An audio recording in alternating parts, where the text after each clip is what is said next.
Party दल से ऊपर उठकर झारखंड वासी बोले कि उनको क्या चाहिए और कैसे चाहिए। ये रिस्क लेना पड़ेगा कि हो सकता है हम ऐसे लोगों को बुला रहे हैं जो मेरा ही खिलाफ बात करेंगे। कोई बात नहीं, अगर हम में गलती है तो बताओ भाई। संकीर्ण राजनीति या जिसको सरफेस पॉलिटिक्स बोलता है, ऊपरी ऊपरी सतह पर तैरने वाला राजनीति से कोई देश की भलाई होगी नहीं। ये केवल पार्टी बोलने से नहीं होगा, एक पार्टी बोलने से नहीं होगा, एक नेता बोलने से नहीं होगा।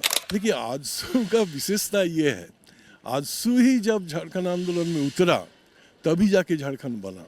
उसके पहले तो बहुत लोगों ने घिस घिस के समय बिता दिया। 22-23 साल होने के बावजूद झारखंड को जिस ऊंचाई तक पहुंचना चाहिए, यह झारखंड के लोगों का जो भूख है और प्यास है वो आज तक बुझ नहीं पाया। हम उसको ढूंढना चाहते हैं। लोग इलाज कर रहे हैं, लेकिन आज तक बीमारी अगर इलाज नहीं हुआ है तो लोग बताएं। अगले 3 दिनों तक झारखंड में कुछ नया देखने को आपको मिलेगा। दरअसल आजसू का एक महाधिवेशन शुरू हो रहा है जो 3 दिनों तक यानी कि 1 अक्टूबर तक चलेगा।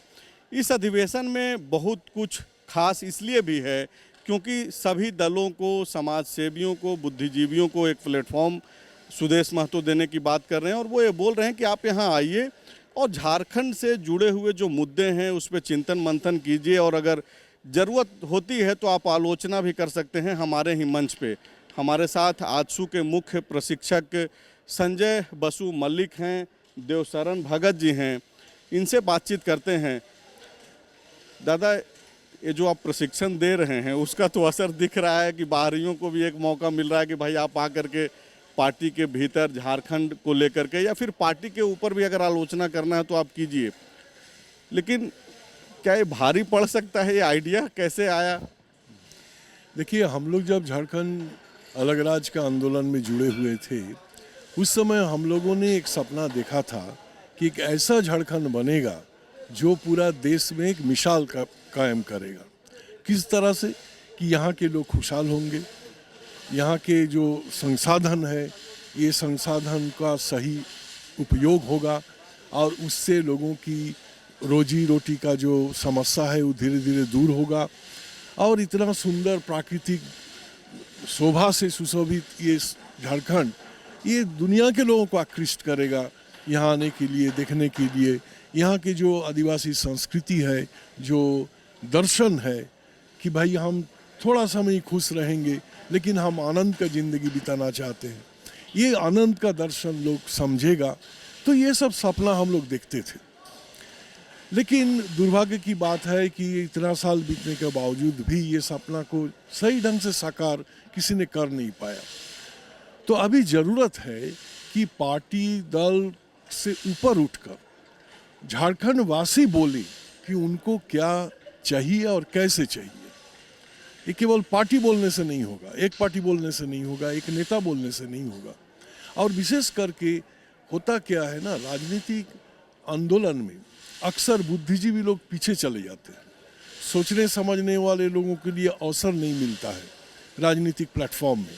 कोई भी राजनीतिक पार्टी में आप देख लीजिए, बहुत कम आपको बुद्धिजीवी की भागीदारी वहाँ पर मिलेगा। लेकिन झारखंड आंदोलन जब शुरू हुआ अंतिम चरण में, उस समय भारी संख्या में बुद्धिजीवियों की भागीदारी हुई। भारी संख्या में लोग अपना विचार को जनता के समक्ष प्रस्तुत किया कि कैसा झारखंड चाहिए आपको। तो ये चीज़ को भी देखना है कि हमारे यहाँ पढ़े लिखे लोग जो है, समझदार लोग जो है, भले हमारा पार्टी से नहीं है, हाँ, उनको भी कहीं अपना विचार को रखने का अवसर मिलना चाहिए।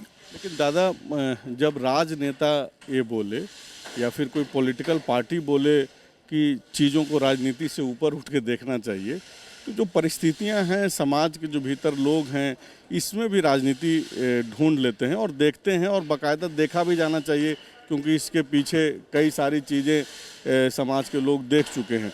आजसू क्या यहाँ पे निकल करके अलग लेकर के आएगा? चूँकि 3 दिनों तक ये महाधिवेशन चलना है, बाहर से भी जो खबरें हैं कि बुद्धिजीवी लोग, पत्रकार, समाज से भी लोग आएंगे, तो कोई एक मन में एक खाका तो होगा कि इस टाइप की चीज़ें निकल सकती है। देखिए, आजसू का विशेषता ये है, आजसू ही जब झारखंड आंदोलन में उतरा तभी जाके झारखंड बना। उसके पहले तो बहुत लोगों ने घिस घिस के समय बिता दिया था, क्यों नहीं झारखंड बना। आजसू एक विचार के साथ आया, हाँ, वो विचार आज कमज़ोर पड़ गया है। अब उस विचार को फिर से आगे अगर बढ़ाना है तो आजसू ही बढ़ा सकता है। आजसू के जो लोग हैं, पुराने हो नए हो, वही लोग बढ़ा सकता है। देखिए, इसके लिए एक बड़ा सा दिल की ज़रूरत है। संकीर्ण राजनीति या जिसको सरफेस पॉलिटिक्स बोलता है, ऊपरी ऊपरी सतह पर तैरने वाला राजनीति से कोई देश की भलाई होगी नहीं।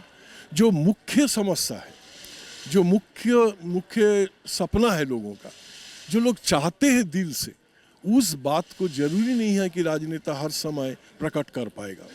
उसके लिए उनको मौका देना पड़ेगा। तो इसके लिए एक बड़ा दिल होना चाहिए। ये रिस्क लेना पड़ेगा कि हो सकता है हम ऐसे लोगों को बुला रहे हैं जो मेरा ही खिलाफ बात करेंगे। कोई बात नहीं, अगर हम में गलती है तो बताओ भाई। मतलब मेरे खिलाफ बात कीजिए, लेकिन बात झारखंड हित की हो, ये कोशिश है। हाँ, अगर हमसे गलती है तो हमको भी बताओ, हम गलती सुधारने के लिए तैयार है। इसके लिए एक बड़ा दिल की आवश्यकता है। जो अभी आजसू के जो वर्तमान नेतृत्व इस तरह की व्यवस्था करके उस बड़ा दिल को दिखा रहा है कि हम आपको भी बुलाएंगे जो हमारा आलोचना करते हैं, आप भी आइए। तो ये इस तरह का घटना झारखंड में हमको नहीं लगता है कोई राजनीतिक पार्टी आज तक किया है। इस तरह का मंच को किसी ने खोल के नहीं दिया है कि हमारा महादिवस में आप भी आइए, जो हमारा पार्टी का विरोधी भी है। तो ये बहुत बड़ी बात होगी झारखंड के लिए, एक टर्निंग पॉइंट सिद्ध होगा। आप देखिएगा कि ये अगर लोग समझ जाए तो बहुत ऐसे लोग जो राजनीति से नफरत करते हैं, राजनीति में आना नहीं चाहते हैं, वैसे लोगों को भी लगेगा नहीं, शायद हम जैसे लोगों को भी यहाँ कोई जगह मिलेगा बैठने का। संजय बसु मलिक हैं जो बोल रहे हैं कि महाधिवेशन जो है झारखंड के लिए टर्निंग पॉइंट होगा। देवशरण दा हैं, तैयारी में काफ़ी व्यस्त हैं, थके हुए दिख रहे हैं। क्या संदेश है जो लोग आएंगे कल, उनके लिए क्या संदेश है आपके जो कार्यकर्ता जो जिला लेवल से जो आएंगे? देखिए, ये एक तरह से अनुष्ठान है, और अनुष्ठान ऐसा कि झारखंड की बेहतरी कैसे हो, झारखंड लेने के पीछे का उद्देश्य था वो कैसे सफलीभूत हो, उसको लेकर के ये महाधिवेशन अपने आप में एक ऐतिहासिक महाधिवेशन होगा। क्योंकि हम लोगों ने गांव से लेके शहर, अनपढ़ से लेके पढ़े लिखे लोग, विशेषज्ञ से लेके आम जनमानस के विचारों को, आम राय को एकत्र करके एक विचार बनाना चाह रहे हैं। हमें लगता है कि झारखंड के 22 साल होने के बावजूद, 22-23 साल होने के बावजूद झारखंड को जिस ऊंचाई तक पहुंचना चाहिए, यह झारखंड के लोगों का जो भूख है और प्यास है वो आज तक बूझ नहीं पाया। हम उसको ढूंढना चाहते हैं। लोग इलाज कर रहे हैं, लेकिन आज तक बीमारी अगर इलाज नहीं हुआ है तो लोग बताएं कि भाई आखिर क्या कमी रही। हो सकता है हम में कमी हो, दूसरे में कमी है, तो खुला बहस हो और उस बहस से हम एक कॉमन प्लेटफार्म की तरह से एक नई बात निकालें और वो नई बात आने वाले समय में एक नया दिशा दे सके। तो देवशरण दा सहित तमाम वो लोग जो आजसू पार्टी से जुड़े हुए हैं या फिर आजसू में झारखंड का भविष्य देखते हैं, वो ये बोल रहे हैं कि ये महाधिवेशन इसलिए भी ज़रूरी है क्योंकि झारखंड में और झारखंड का जो अब तक का सफ़र रहा है या फिर आने वाला जो वक्त है वो किस दिशा में जाए, वो इस महाधिवेशन में तय होगा। शुक्रिया।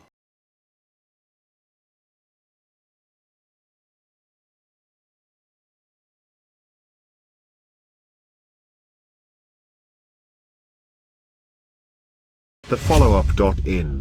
Like, share, and subscribe.